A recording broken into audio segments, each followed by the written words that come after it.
오늘도 하나님 앞에 예배하러 나온 사랑하는 주의 권속들의 발걸음 가운데, 여러분의 손길 가운데, 여러분의 가정 가운데 손하는 일들마다 하나님께서 너와 평강으로 덧입혀 주시기를 예수 그리스도 이름으로 축원합니다. 우리 옆 사람을 축복하면서 한번 인사합시다. 예수의 평강, 그리스도의 평강을 전합니다. 그리스도의 평강을 전합니다.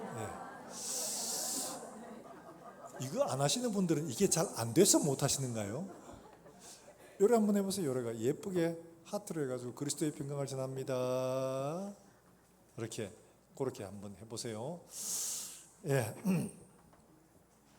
오늘 우리가 사는 세대, 초림의 예수님은 구원자로 오셨어요. 그리고 재림의 예수님은 심판주로 오시게 될 겁니다. 초림의 주님이 구원자로 오셔서 구원의 복음을 전하시고, 그 구원의 복음이 각 사람들의 심령 속에 떨어져서 구원의 열매를 맺어드리면 마지막 심판의 자리에서 구원하는 놀라운 역사가 있게 되었지만, 그러나 그 구원의 씨앗들, 복음들이 각 사람의 심령들에 떨어졌는데도 불구하고 그 씨앗들이 제대로 열매를 맺지 못하면 마지막 심판의 주님 앞에서는 거둘 것이 없어질 겁니다. 중요한 일이죠. 오늘 그 초림의 예수님을 소개하는 세례요한의 이야기인데, 우리가 보기에는 조금 우리의 상식으로는 이해하지 못할 일들을 요한에게 명하고 있는 겁니다. 자, 이 일을 우리가 듣기 전에 임진왜란이라면 우리가 잘 알고 있는 굉장히 큰 국난이었죠. 그런데 사실 임진왜란이 일어나기 전에 6년 전이에요. 6년 전에 일본에서 토요토미가 사신을 보냈습니다. 사신을 보냈는데 그 사신 이름이 다치바나 야스히로라고 이렇게 해요. 이 사람은 굉장히 조선에 대해서 긍정적인 사람이에요.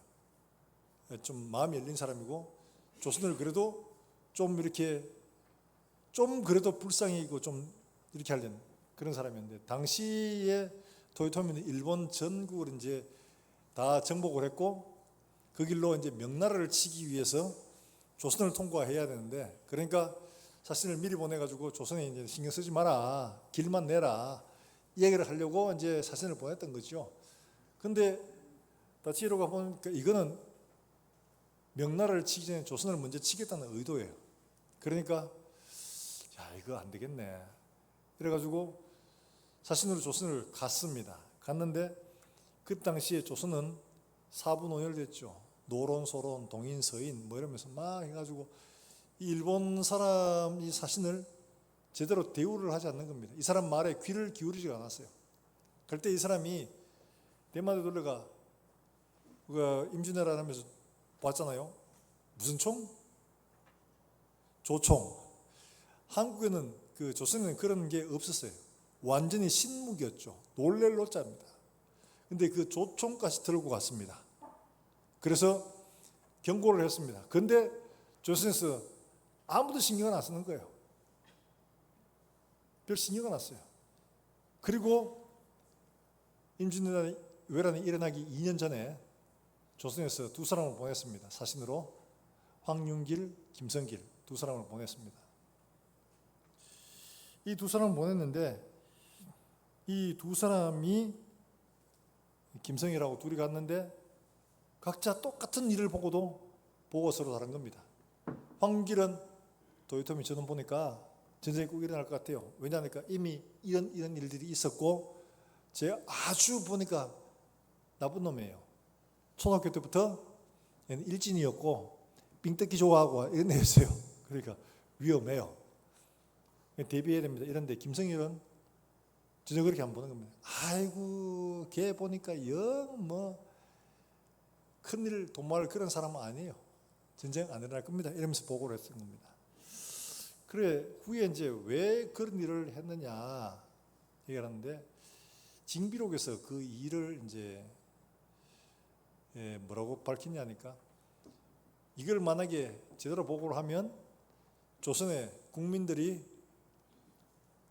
동요하고 또 전란을 위해서 대비한답시고 막 물자를 동원하고 뭐 훈련하고 이러다 보면 국민들의 삶이 피폐해질까 봐 그래서 그렇게 보고했다는 겁니다. 황당하죠.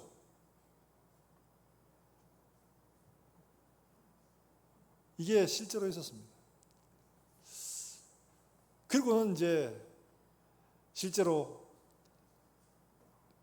외에서 쳐들어와서 임진왜란이 벌어지고 서울까지 가는데 불과 얼마 걸리지도 않죠. 한 달도 채 안 걸렸습니다. 한 달은 뭐예요? 어마어마한 속도로 그냥 막 파죽기스로 몰고 올라갔죠. 그리고 국민들은 그야말로 초토화된 삶을 살게 되었습니다. 이건 뭐냐? 준비해야 할 때 준비하지 않았던 10년 전에 이이가 10만 양병설을 주장을 했는데 안 듣고 6년 전에 사신이 왔는데도 불구하고 그 이야기 안 듣고 그 다음에 제때 파악을 못하고 2년 전에 사신을 보냈는데 그 이야기도 듣지 않았던 거죠. 그래서 결국 조선은 임진왜란이라는 큰 변고를 만나게 된 겁니다. 제가 왜 이야기를 먼저 하느냐 하니까 이스라엘이 오늘 초림의 예수님을 오신다, 구약에서 예언했던 그 메시아가 오신다라고 전파하는데 이스라엘 사람들은 어떻게 듣고 있냐? 이게 중요한 거죠. 왜 이스라엘 백성들이 이렇게 정말 예수님을 메시아로 받아들이고 하지 않았느냐? 중간사를 이해하면 조금 이해할 수가 있는데 BC 168년에 어떤 일이 있었냐? 이제 헬라가 알렉산더가 죽고 나라가 쪼개졌습니다. 4개로. 그게 아프리카 지방을 중심으로 해서 톨레미 왕조가 서고 저 시리아 쪽에 셀루쿠스 왕조가 섰습니다. 근데 둘이 옥신과 시나미의 세력 다툼을 하다가 셀루쿠스 왕조가 소위 말해서 헬라 제국의 뒤를 이은 거죠. 그래가지고 세력을 확장하고 있는 그때에 당연히 이스라엘 보고 야, 좀 내놔 이러면서 쳐들어오고 자주 괴롭히니까 야, 이스라엘 입장에서는 야, 뭐 이런 게 다 있노? 이러면서 좀 굉장히 불편했죠. 근데 사신이 와서 성전에서 제사를 지내려고 하는 그 기에 마다디아라는 제사장이 뛰어 올라가서 다 죽여버렸습니다. 제단을 엎어버렸어요. 와, 통쾌하죠. 하나님의 성전을 깨끗하게 해야 된다. 그때부터 이제 독립운동을 시작한 겁니다. 이걸 다 수행하지 못하고 그 아들 중에 그 소위 말해서 진짜 좀 유능한 아들이 있었거든요. 그 아들이 바로 시몬 마카베라고 하는 아들인데 이 아들이 아버지의 뜻을 이어가지고 독립운동을 했습니다. 뭐 정규 군사는 없으니까 게릴라전이죠. 그런데 불구하고 이 셀루쿠스 왕조 몰아냈습니다. 그러고는 여기가 하나님 나라다. 이러고는 화폐도 발행하고 했습니다. 그러니까 백성들이 뭐라고 하겠습니까? 우와! 정말 대단한 사람이다. 그게 168년에 있었거든요.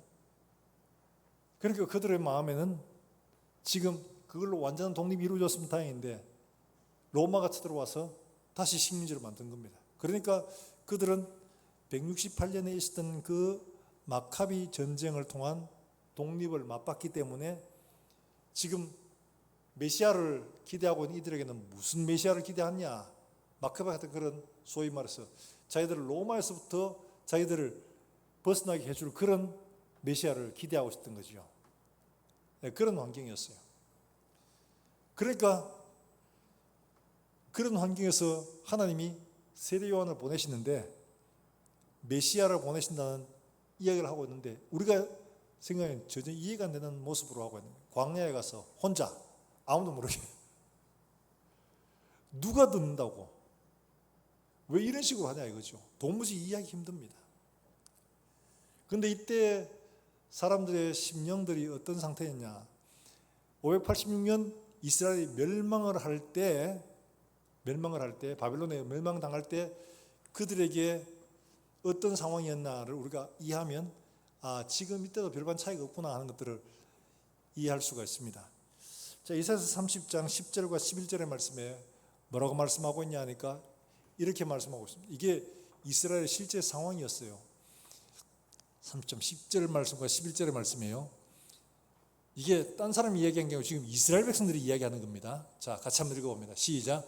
그들이 선견자들에게 이르기를 선견하지 말라. 선지자들에게 이르기를 우리에게 바른 것을 보이지 말라. 우리에게 부드러운 말을 하라. 거짓 것을 보이라. 너희는 바른 길을 버리라. 첩경에서 돌이키라.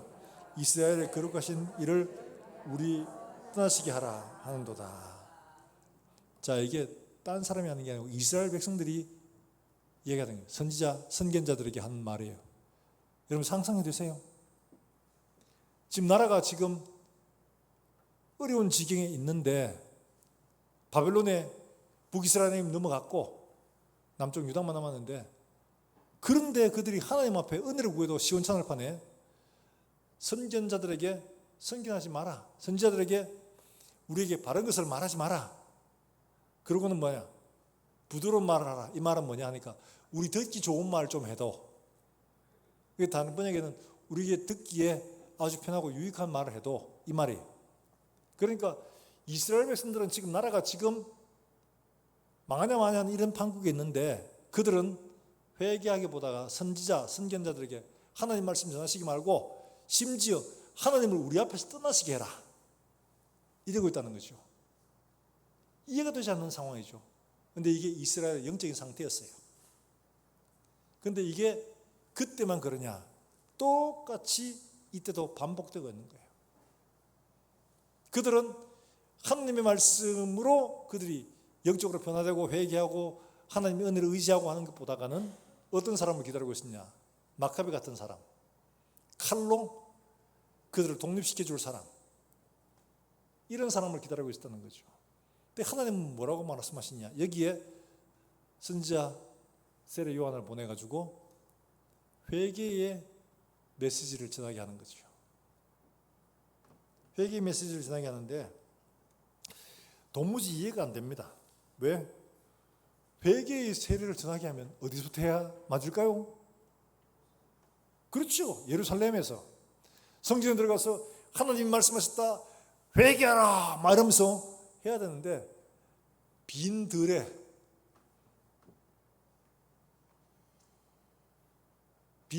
아무도 없어요. 메뚜기, 도롱뇽, 깨구리, 뱀 이런 거 놓고 회개하라 이렇게 하면 걔들이 할렐루야 이러겠습니까? 말도 안 되는 거죠. 광야에서 외치는 자의 소리라. 외치는 자의 소리라고 말하고 있습니다. 외치는 자가 아니에요. 소리라고 분명히 말하고 있습니다. 이 이유가 있습니다.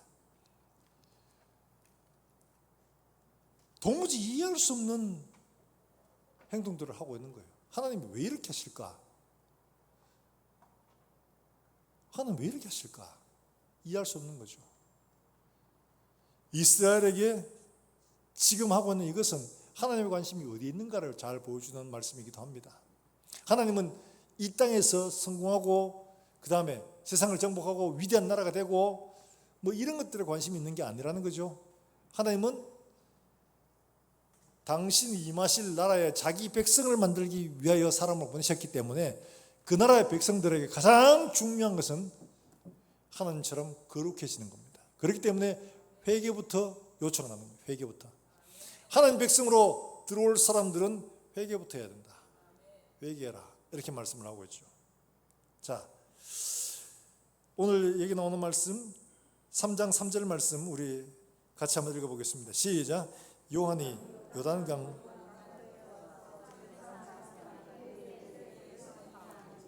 뭘 전파해요? 회개의 세례를 전파하니. 회개하는 거 그냥 혼자 우물우물하면서 내가 이거 잘못했어요. 하나님 이거 미안해요. 하나님 안 그럴게요. 다음번에 그럴 수밖에 없었어요. 하나님 아시잖아요. 내 마음은 안 그런 거 아시죠? 그렇게 회개하는 것을 얘기하는 게 아니고 회개 위에 세례를 받게 하고 사랑을 요청합니다. 달리 말하면 우리에게 진정한 회개가 일어나고 있다. 회개를 했다는 구체적인 표지와 함께 그 다음에 삶이 변화되기를 바라고 있는 거죠. 회개란 건 뭐냐? 회개란 건 뭐냐? 이겁니다. 말로 행동으로 세례 한번 받았다고 회개가 되는 게 아니고 말로 그 다음에 시스템 표지로 그 다음에 구체적인 삶으로 이어지는 게 바로 이게 회개라는 거죠. 나 혼자 속으로 하는 거 회개가 아닙니다. 내가 회개했으면 회개의 표지가 보여야 되고 그 다음에 그 표지는 곧 삶으로 이어지는 거죠. 이게 진짜 회개라는 것을 세례 요한이 말하고 있습니다.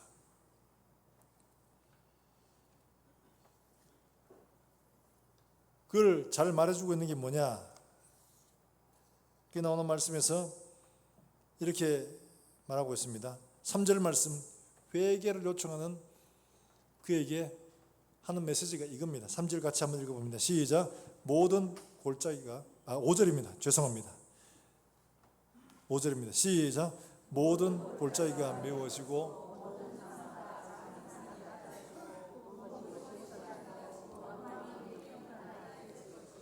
자, 저 말은 뭐냐 하니까 모든 골짜기가 메워지고 산과 작은 산들이 낮아지고 하는 말씀을 하는데 골짜기는 당시에 주로 우상 숭배를 하던 곳이었습니다. 그래서 성경에서 골짜기라는 표현들이 나오면 주로 거기는 보면 흰놈의 골짜기, 거기에서 주로 우상들에게 자기 아들을 제물로 바치고 몰록에게 뭐 이런 짓을 했었어요. 그러니까 골짜기라고 하면 은밀하게 보이지 않게 하나님 아닌 다른 것들을 섬기는 바로 그런 곳을 가리키는 거죠. 그것들이 어떻게 돼요? 다 메워지고 다 묻혀져 버리고 다시는 드러나지 않고 우리 속에서 은밀하게 우상의 것을 따라갔던 그 우리 마음들, 세상의 물질들, 세상의 부귀와 세상의 명예와 이런 것들이 다 가리워지는 거죠. 이게 다시는 드러나지 않는 겁니다. 높은 것들, 교만해진 것들, 하나님께 대하여 높아진 마음들, 사람에 대해 높아진 것들, 이런 것들이 다 낮아지는 겁니다. 겸손해지고. 이게 회개라는 거죠.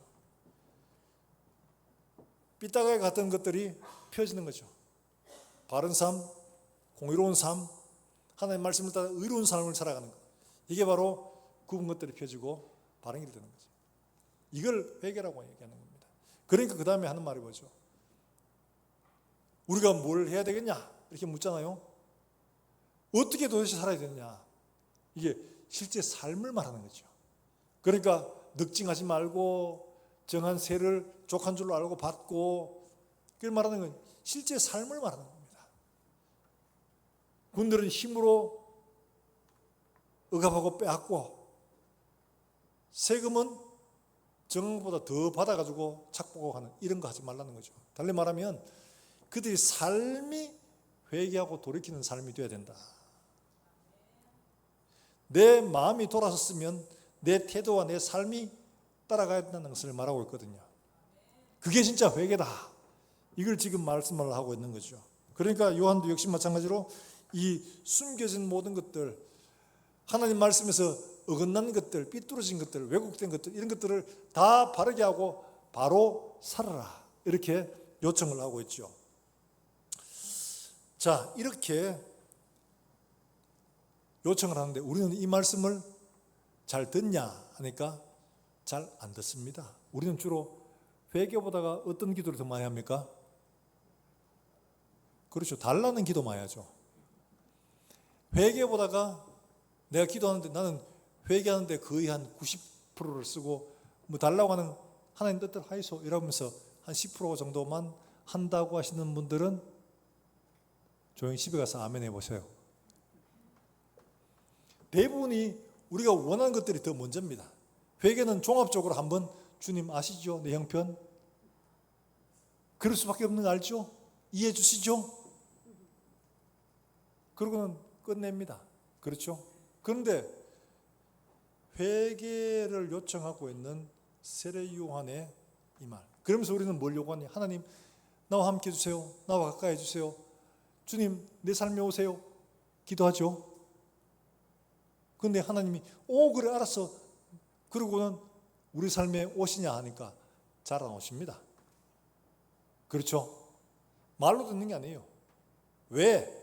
자, 여기에 답이 있습니다. 이사야서 말씀에서 주님 말씀하고 있어요. 이사야 59장 1절과 2절 말씀. 주님이 왜 내가 너와 이렇게 거리가 멀어졌냐, 이걸 말씀하고 있거든요. 이걸 바로 알아야 됩니다. 그래서 세례 요한이 이걸 요청하고 있는 거예요. 자, 1절과 2절 같이 읽어봅니다. 시작. 여호와의 손이 짧아 구원하지 못하심도 아니요 귀가 둔하여 듣지 못하심도 아니라 너희 죄악이 너희와 너희 하나님 너희 죄가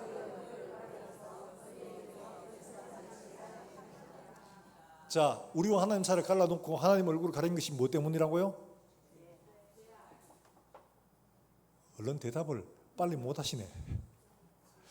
예, 죄악이, 그러니까 우리 하나님 오세요 오세요 않게도 우리와 하나님 사이에 죄악들, 이걸 제거하면 하나님이 가까이 하십니다. 우리에게 오십니다. 그런데 우리가 죄를 짓고 하나님 사이를 멀어지게 만든 거예요. 그 차이일 뿐입니다. 그러니까 세례 요한이 그들에게 먼저 와서 하나님 백성 되게 하는 그 가장 중요한 일들, 멀어지게 했던 것을 가깝게 하는 가장 중요한 일들, 바로 죄를 회개하는 일들을 요청하고 있는 겁니다. 회개하라. 천국이 가까웠다. 하나님이 너희 가운데 임하신다. 회개해라. 회개하라. 이걸 요청하고 있는 거죠. 사랑하는 여러분들, 하나님의 손이 짧아서 구원하지 못하신 분도 아니에요. 하나님의 능력이 부족해서 로마를 부수고 그들을 바로 세우지 못하실 분이 아니라는 거죠. 뭐가 없어서? 그들과 하나님 사이에 죄 때문에. 이스라엘이 바벨론으로 잡혀가기 전에 아이 하나님 말씀 좀 하지 마. 아유 귀찮아. 맨날 회개하라 하고 막 아유 막 맨날 똑같은 말씀인데 뭐 듣지 않게 하죠. 하나님이 내 삶 가운데 오셔서 나와 함께 다닌다고 하면 좋을 것 같아요? 힘들 것 같아요? 말하기 좀 불편합니다. 그 말씀인가요? 맞죠? 하나님이 우리의 일거수일투족 모든 일들에 다 함께 동행하신다면 우리는 굉장히 불편할 겁니다. 그렇죠? 그래서 하나님은 주로 어디에? 교회, 목사님하고 놀고 계세요. 한 줄 뒤에 올게요. 이러면 가죠? 하나님을 가까이 하고 싶지 않아요. 왜냐하니까 그분은 거룩하신 분이라서 우리의 심령, 우리의 행위들을 불편하시니까 나도 불편한 거예요. 그러니까 좀 적당한 거리를 두고 싶어. 그런데 필요할 때는 도움을 받고 싶어. 근데 하나님 말씀하시잖아요. 여호와의 손이 짧아서 능력이 모자라서 게 아니고 네가 나를 멀리했지 않냐. 이사야 말씀 맞죠? 똑같이 이사야 30장에 말하고 있는 것처럼 하나님 우리에게서 멀어지게 하라. 하나님 우리에게 치워라. 세상에 이스라엘 백성들이 어떻게 이럴 수가 있나요? 그 일이 지금 이 시대에도 똑같이 일어나고 있는 거예요. 하나님이 누구신지를 제대로 모르니까, 하나님이 어떤 분이신지를 모르니까 이런 일들을 벌이고 있는 거지요. 하나님 불편해요. 하나님 여기만 계세요. 일주 뒤에 올게요. 그러고 가지고 필요할 때는 하나님 불러요. 왜 응답 안 해주세요? 왜 기도해도 소용도 없네요? 왜 그러세요? 하죠. 하나님을 거절하는 우리의 마음들 때문에 하나님이 떠나 계시는데 그거를 회개하지 않고 하나님을 찾아도 아무런 소용이 없다는 것을 말하고 있는 거죠. 그리고 이스라엘 백성들에게 세례 요한이 하나님 백성 만들기 위한 첫 번째 길로 바로 회개하라. 회개하라. 천국이 가까웠다. 하나님의 통치와 하나님 다스림의 가장 중요한 시작은 회개부터 이루어지는 겁니다. 그 회개는 우리의 마음을 열고 하나님 앞에 우리의 허물을 고백하고 우리의 삶을 바꾸어 가는 겁니다. 삶은 안 바꾸고 우리의 말로만 한다. 회개 아닙니다. 회개했다고 착각하면 안 됩니다. 우리의 삶이 바뀌어지는 거예요. 이게 진짜 회개죠. 그래서 세례 요한이 말하잖아요. 하나님이 능력이 없는 줄 아나? 너희가 지금 아브라함의 자손이라고 말하지 이 돌들을 가지고도 하나님이 아브라함의 자손으로 만들 수가 있어. 말은 중요한 게 아니야. 그 말이면 그 다음에 그 돌들이 할 수 없는 일들 뭐야? 삶이 달라져야 하는 거야. 돌들은 자기 삶을 바꿀 수가 없어. 근데 너희는 삶을 바꿀 수가 있잖아. 너의 삶을 바꾸라. 지금 이야기를 요청하고 있는 겁니다. 사랑하는 여러분들, 이 이야기를 하고 있으면서 우리에게 첫 번째 요청하는 게 바로 회개의 요청입니다. 우리가 하나님 앞에 말씀을 비추어봐서 내가 잘못된 것은 깊이 하나님 앞에 회개하고 돌아서야 하는 거죠. 여러분, 이걸 회개하고 돌았을 때 감상적으로 감정적으로 하면 안 됩니다. 눈물 한 건 찔끔 흘렸다고 회개가 된 거 아니에요. 예수님이 우리의 죄들을 얼마나 싫어하시고 우리에게서 이 죄들을 해결하지 않고는 우리의 구원의 문제가 해결되지 않음을 아시기에 그 대가를 심지어 자기 아들을 주시기까지 이 문제를 아주 엄중하게 가장 크게 보고 계시다는 사실을 기억해야 됩니다. 죄의 문제, 회개의 문제 가볍지 않습니다. 하나님은 자기 아들을 걸고 우리를 용서하시기로 하셨어요. 그걸 알면 내가 하나님 앞에 지은 죄가 얼마나 큰가를 알게 됩니다. 여러분, 죄가 무서운 거 뭘로 알게 돼요? 여러분, 도둑질 하는데 야, 니 도둑질했지? 야, 50원 훔쳤네. 이런 나쁜 놈 자식 막 이래가지고 너 사형이다. 이런 나라는 없습니다. 뭐 100억, 200억 해모도 몇 년 살고 나오면 끝이죠. 우리나라 정말 관용적인 나라입니다. 심지어 음주운전으로 사람을 죽여도 음주에서 그러니까 뭐 봐줘야지 뭐 이러면서 몇 년 살고 나면 끝입니다. 근데 아주 작은 일에도 형벌이 어마어마하다. 싱가포르 같은데 그러대요. 그 예전에 있었던 일입니다만 미국 청년이 뭣도 모르고 가다가 침을 뱉었는데 경찰이 보고 야, 너 침 뱉었어. 이래가지고 벌을 내렸는데 어떻게 되느냐. 20대. 매 20대입니다. 매 20대. 그 매 20대 엉덩이 때리는데 그 20대가 그냥 찰싹찰싹 때리는 게 아니에요. 그 나오는데 보니까 그렇대요. 경관이, 건장한 경관이 회초리를 가지고 한 5, 6m에서 뛰어옵니다. 다다다다 뛰어와서 공중부양을 한 다음에 매를 가지고 때렸는데 다른 데 때리면 안 되기 때문에 허리하고 이 허벅지 요 부분만 딱 때리는데 엉덩이에서 허벅지 사이에만 때리는데 그래 때리면 이걸 맞으면 보통 사람들은 한 두어 대 맞으면 정신이 약간 갈 만큼 엄청나게 고통스럽다고 하네요. 아마 학교에서 많이 맞아보셨죠, 그죠? 진짜로 그런 것 같아요. 저희도 고등학교 1학년 때였나? 그 우리 남자 고등학교니까 여자 선생님이 별로 없잖아요. 근데 마침 독일어 선생님이 여자분이었어요. 근데 이 독일어 선생님이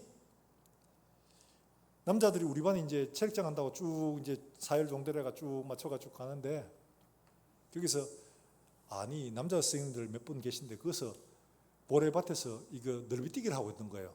그러니까 젊은 학생들이 보면 어떻게 했어요? 아, 뭐 부끄러워라 이러겠습니까? 아니고 넓이뛰기 한다고 오 했죠. 그러니까 야, 너 앞에 있는 내 놈 나와. 그 제가 제일 앞에 있었거든요.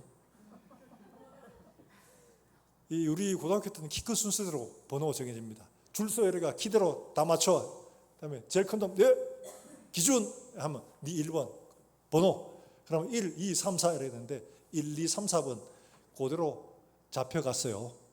잡혀가서 15도 뭔가 목 15도 꺾으라는 이야기예요. 그래, 그 기다리고 있으면 선생님이 조그마한 막대기 그걸 가지고 여기 때리는 거예요. 막대기가 하도 머시마들의 기름으로 범벅이다가 반질반질했었어요. 이 가지고 빡 때렸는데 여기에 맞았는데 여기에 피멍이 들어가지고 이게 금방 풀어지질 않더라고요. 내가 아직도 기억하는 건 그 장면에서 납니다. 근데 그때 맞았을 때 제 태어나서 그렇게 요괴본 건 처음입니다. 대한민국에서 알고 있는 용어는 다 했습니다. 우리가 도대체 뭘 잘못했는지 모르겠어요. 우리 앞에서 치마를 입고, 긴 치마입니다만 치마를 입고 넓이뛰기 한 선생님이 잘못이지 우리가 잘못이에요? 우리가 무슨 욕도 한 거 아니에요. 그냥 오 한 거 이거밖에 없어요. 그런데 앞에 내 놈 나와 이래가지고 15도 그래가지고 이 맞고 있는 거 생각해 보세요. 이거 얼마나 웃긴 일인가. 그래서 그때 저도 예수를 믿었지만 대한민국에서 알고 있는 친구들한테 들었던 모든 욕들을 다 동원해가지고 들리게 하면 안 되기 때문에 속으로 욕을 했습니다. 정말 아팠거든요. 저보다 더한 놈은 그 2번 그럼 여기 목이 이쪽에 차례대로 맞는 바람에 목이 전체가 뻘겋게 시커멓게 됐었습니다. 이렇게 회초리 이거 맞는 게 별거 아닌 것 같은데 이거 맞으면 대부분이 그 태형 이거 하면 정신이 이상해진답니다. 그럴 만큼이나 이게 심한. 만약에 우리 중에 그런 태형이 존재해서 공개적으로 뭐 그런 일들을 벌인다면 아마 범죄율이 좀 낮아지지 않을까 싶은 생각이 들어요. 죄를 지어도 뭐 음주해가지고 사람을 치어가 죽여도 뭐 몇 개월 살고 그냥 끝이야. 돈 내면 끝이야. 이러니까 죄에 대한 경각심이 전혀 생기질 않아요. 그렇죠? 그런 것처럼 우리 사회에서 있었던 이런 일을 비추어와도 그런데 하나님이 우리에게 말씀하시는데 죄의 결과를 우리가 알고 죄의 형벌을 알게 된다면 우리가 정말 경계하지 않을 수가 없는 거예요. 그 죄의 대가가 사형이다. 네 죽으면 끝이니까 내가 네 신 다른 사람들 죽일게. 이러면 어떻게 했어요? 막 그러지 말라고 막 하겠죠. 내가 싫어하는 사람은 막 괜찮아요 막 하겠지만 내가 좋아하는 만약 부모님이다 뭐 이랬더만 제가 할게요. 제가 죽을게요 막 하겠죠. 그런 것처럼 우리가 죄의 결과들을 우리가 제대로 이해하면 절대로 그렇게 할 수 없죠. 그래서 하나님은 우리에게 예수님을 통하여 죄의 결과가 어떠하다는 것을 보여주셨고 그 죄 문제를 해결하기 위해서 예수님을 보내셨고 우리에게 말씀하는 겁니다. 회개해라.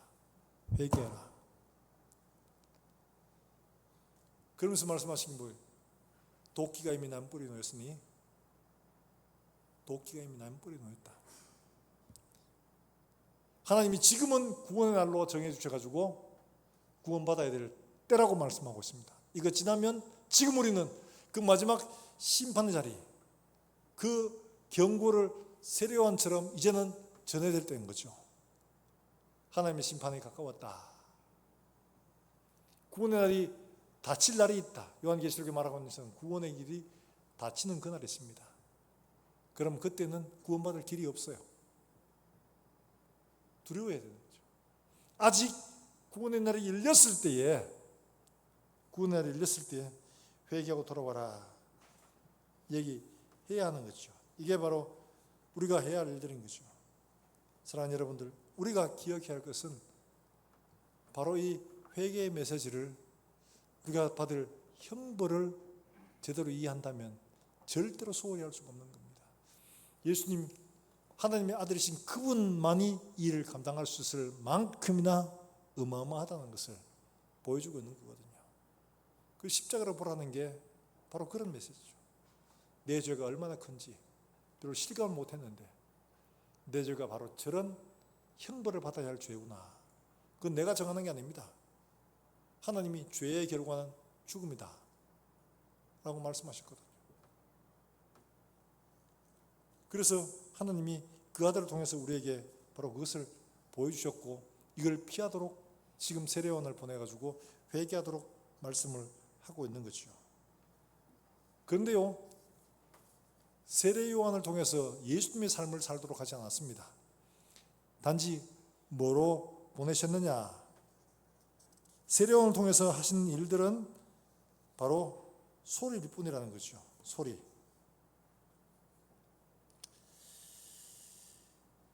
자, 4절 말씀 같이 한번 읽어볼까요? 4절입니다. 시작.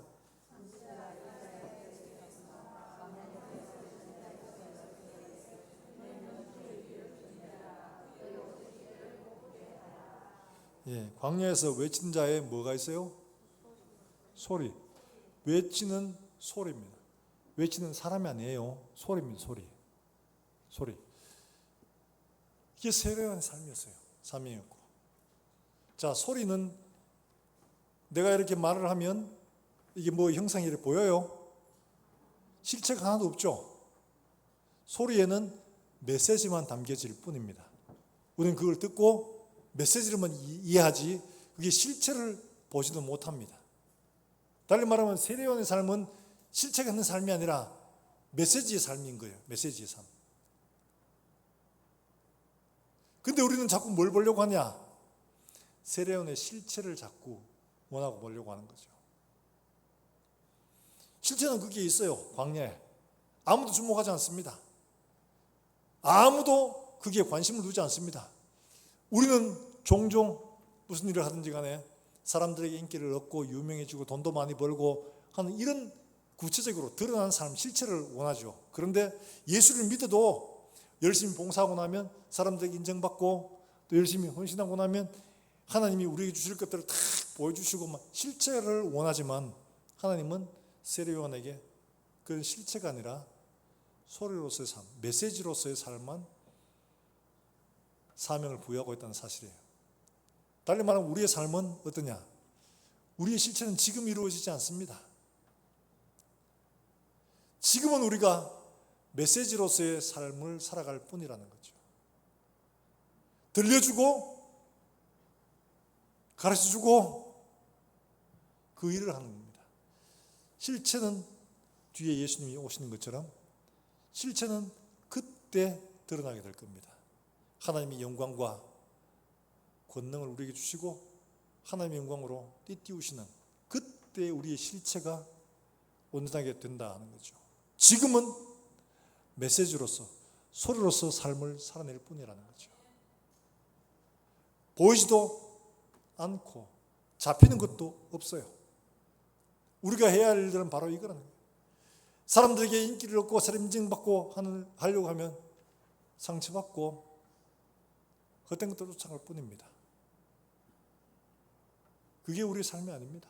우리의 삶은 아무것도 남지 않는 것처럼 보여도 하나님 주신 메시지의 삶을 성실하게 살아내면 되는 거죠. 근데 그 메시지가 어디서 해야 좋겠습니까? 예루살렘 성지에서 해야 좋겠죠. 그래야 효과가 있는데 지금 어디서 하라고 합니까? 빈들에서. 너무 이해할 수 없는 일입니다. 빈들에서. 이건 뭐예요? 우리가 하는 일들을 통해서 누군가의 지지를 받고 환호를 받고 높임을 받고 인기를 얻고 하는 게 아니고 아무도 없는 그야말로 벽 보고 얘기하는 것 같은 바로 그런 삶이라는 거예요. 근데 놀라운 것은 하나님이 세례요한에게 사람을 보내주시더라는 거죠. 회개할 사람. 이건 뭘 말하는가요? 사람들이 그에게 나와서 우리가 어떻게 해야 되겠냐 뭐 이러면서 묻죠. 뭘 말하냐? 우리가 우리의 삶의 사명을 감당하면 하나님께서 사람을 보내주시는 거죠. 예수님께서 베드로 보고 오른쪽으로 그물을 내려라. 오른쪽으로 던졌더니 고기가 많이 잡혔죠. 깊은 데로 가라. 깊은 데 가서 고기를 많이 잡았습니다. 우리는 말씀에 순종하는 삶을 사면 열매는 누가 거두시는 거예요? 하나님이 거두시는 겁니다. 달리 말하면 우리는 순종하는 삶, 메시지로 삶을 살아내면 하나님은 그 열매를 하나님이 거두게 하시는 겁니다. 씨 뿌린 자에 비유해서 씨를 뿌린 자가 뿌려 나갈 새에 뿌렸는데 그 다음 비유에 보면 자고 깨고 하는데 자라가 있었어요. 자라게 하신 이는 하나님이시다. 바울이 말했죠. 뿌리는 자, 물 주는 자 다 한 가지지만 오직 하나님은 자라나게 하시느니라. 할렐루야. 하나님이 거두시는 겁니다. 우리가 하는 게 아니에요. 하나님이 하시는 겁니다. 그런데 우리는 종종 뭐 하고 싶어요? 내가 거두고 싶어요. 내가 뿌렸으면. 내가 뿌렸으니까 내가 거둬야 되죠. 파인애플 이야기를 보면 원주민하고 선교사하고 갈등이 문제가 바로 이거잖아요. 원주민을 시켜가지고 파인애플을 심었습니다. 파인애플이 익어가지고 거둘 때가 됐습니다. 다 없어졌어요. 누가 가져갔나 보니까 원주민들이 다 가져간 거예요. 그러니까 이건 내 거라고. 근데 원주민들은 뭐라고 하냐? 내가 심었으니까 내 거자. 그게 아니고 이건 내가 돈 주고 산 거니까 이건 내 거라고. 아무리 이야기해도 그 사람들은 자기들의 관념에서는 내가 심으면 내 거야. 그래가지고 기회를 두고 뭐 별의별 수를 다 써봐도 안 돼요. 결국에는 타협을 하죠. 너 그 몫은 너가 주고 나머지 건 내 거로 이렇게 하죠. 그거 같아요. 내가 심었으니까 내 거야. 그러고 있던 거죠. 그 씨앗의 주인은 누구예요? 누구예요? 하나님이십니다. 열매의 주인은 누구세요? 하나님이십니다. 하나님이 거두시고 합니다. 우리는 뿌린 자의 일을 하면 될 뿐입니다. 우리는 소리로서 삶을 살면 되고 하나님은 그 소리의 실체를 거두게 하실 때가 있다는 것이죠. 사랑하는 여러분들, 우리가 하나님 앞에서 이와 같이 메시지의 삶을 살지언정 메신저의 삶을 살면 곤란합니다. 여기 비슷한 것 같은데 다릅니다. 메신저는 내가 전한 소리에 사람들의 반응을 보고 내가 높아지고 내가 인기를 얻고 하죠. 그런데 메시지의 삶은 아무것도 없습니다. 소리는 한번 나가면 끝입니다. 공기중에 흩어지고 없습니다. 그처럼 우리의 삶은 하나님께 받은 바 그 말씀을 가지고 세상에 살아내면 메시지로서 세상에 전해지고 그걸로 끝입니다. 그래서 세례요한은 어떻게 됐습니까? 그 후에 헤롯 왕에게 정말 인기를 얻고 사람들이 인기를 얻고 막 그랬는데 헤롯이 그를 높여가지고 야 훌륭한 선지자니까 내 옆에 있어 이러면서 부귀영화를 주었냐? 아니죠. 헤롯에게 잡혀서 참수를 당하고 맙니다. 달리 말하면 너무 험하게 끝나버립니다. 아무것도 남는 게 없는 것처럼 보여요. 그런데 하나님의 평가는 말이죠. 여인 낳은 사람 중에 세례요한만큼 큰 자가 없다 라고 말씀을 하고 계시죠. 하나님의 평가가 중요한 겁니다. 하나님 나라에서 하나님의 평가대로 하나님 앞에 높임을 받기를 원한다면 하나님의 말씀대로 우리에게 주신 사명 소리로서의 삶을 기억하시고 그 소리로서의 사명을 살아낼 수 있는 저와 여러분 되시기를 주의 이름으로 축원합니다. 바울은 우리에게 분명히 말하고 있습니다. 고린도서 3장 2절 말씀에 우리에게 말씀을 하고 있죠. 뭐라고 말하고 있냐? 우리가 어떤 누구냐 하는 것들을 그대로 말하고 있습니다. 고린도서 3장 2절 말씀 같이 한번 볼까요? 같이 읽습니다. 시작. 너희는 우리의 편지라 마음이 썩고 무엇 사람이 우리는 뭐예요?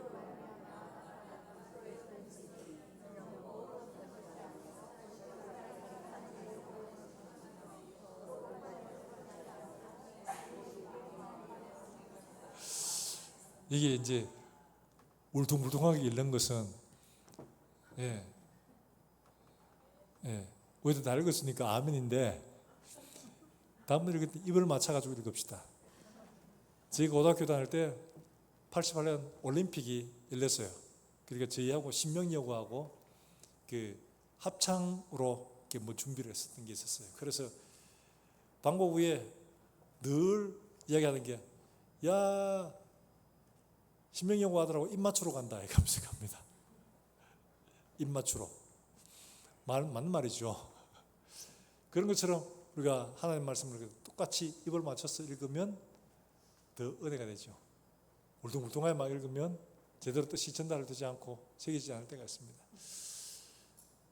하나님은 우리 보고 뭐라고 하냐? 너희는 각 사람의 마음에 쓴 편지다. 메시지의 삶이라는 거죠. 실체가 아닙니다. 실체는 하나님이십니다. 메시지의 삶을 살면 되지 메신저로서 삶이 아니라는 거예요. 그냥 우리는 소리로서 소리를 내고 사라지면 되는 거예요. 그런데 우리가 실체가 되려고 사람들이 인기를 얻으려고 인정받으려고 하다 보니까 메시지는 광고도 없고 메신저만 남는 이런 우를 범하게 되는 거죠. 사랑하는 여러분들, 저와 여러분들은 하나님 앞에 이와 같이 하나님 앞에 받은 메신저가 아니라 메시지의 삶을, 소리의 삶을 살게 되기를 주 예수 이름으로 축복합니다. 다시 오실 그분 앞에서 세상을 준비시키고 충분히 그분의 메시지만 전달하면 됩니다. 우리가 인정받고 우리가 드러나려고 하는 것은 잘못된 길로 가는 길입니다. 하나님 앞에 소리로서의 삶을 살아낼 수 있는 저와 여러분 되시기를 다시 한번 더 주의 이름으로 축원합니다. 우리 이 시간 함께 찬송하고 기도하겠습니다.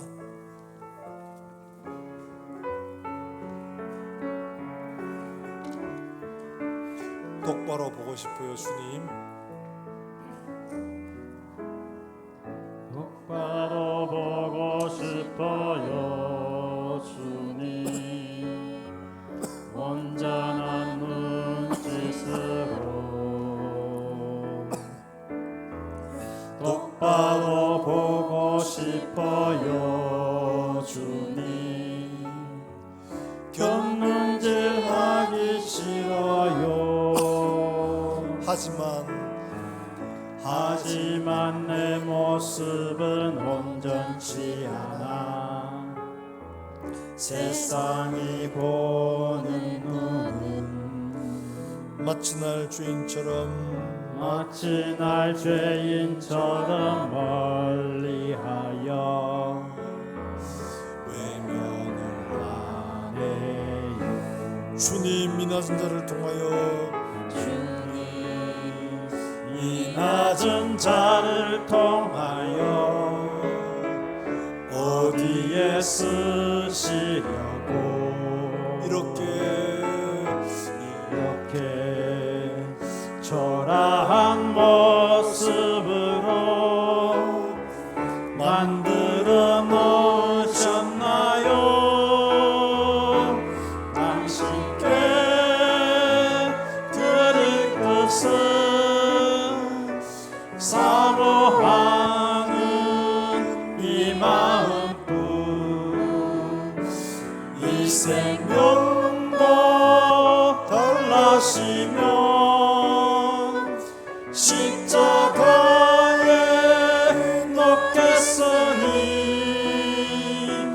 어울뽕인 육신 속에 찬빛을 심게 하시고 가시뽕인 세상 속에 미랄로 썩게 하소서. 아멘. 이 시간 우리가 함께 기도하실 때 하나님 세례원에게 주신 사명같이 다시 오실 주님을 준비하는 우리에게 주신 귀한 사명, 정말 하나님 아버지 회개하며 주님 오시기를 기다리는 삶이 되게 하시고, 하나님 우리가 하나님께서 우리에게 주신 사명 소리로서의 귀한 삶을 살아낼 수 있도록 주님 은혜를 베풀어 주시옵소서. 실제이신 주님이 오실 때에 우리가 아름다운 열매를 주님이 거두실 수 있도록 우리의 삶을 하나님 앞에 온전히 드릴 수 있게 해 주시옵소서.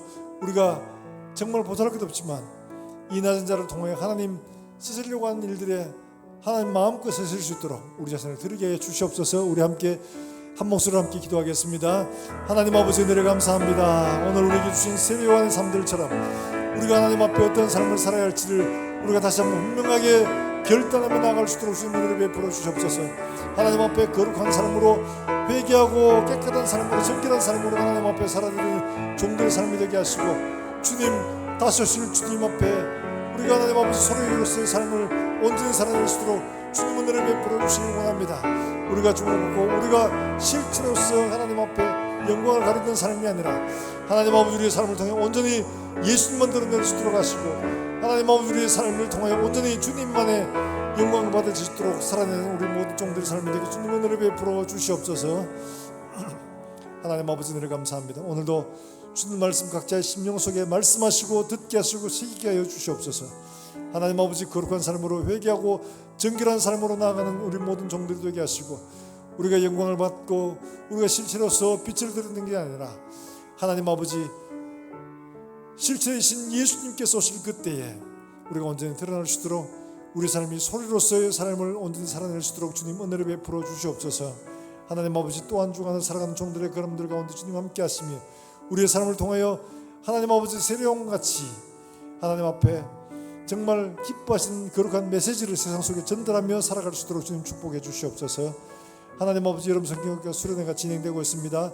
우리 어린아이들이 하나님 말씀으로 변화되어 정말 이와 같이 하나님 앞에 정말 귀하고 복된 일에 쓰일 수 있도록 하나님 축복해 주시옵소서. 하나님 아버지 멀리서 복음을 전하는 사랑하는 선교사들에게 주님 은혜를 베푸시고 이를 통해서 오늘의 놀라운 하나님의 생명 역사가 일어날 수 있도록 주님 은혜를 베풀어 주시옵소서. 하나님 우리 가운데 질고로 고통받으며 하나님 앞에 부르짖는 종들을 기억하시고 이들의 간구가 하나님 앞에 연락되게 하시며 우리 하나님 사이에 막힌 것들이 다 허물어지고 정결하게 되어져서 우리의 삶들 속에 하나님의 능력과 역사가 우리 속에 드러날 수 있도록 주님 축복해 주시옵소서. 우리가 부를 때 주께서 가까이 하시며 들으시는 놀라운 은혜의 삶을 살아낼 수 있도록 주님 축복해 주시옵소서. 감사드렸고 예수님의 이름으로 기도하옵나이다. 아멘.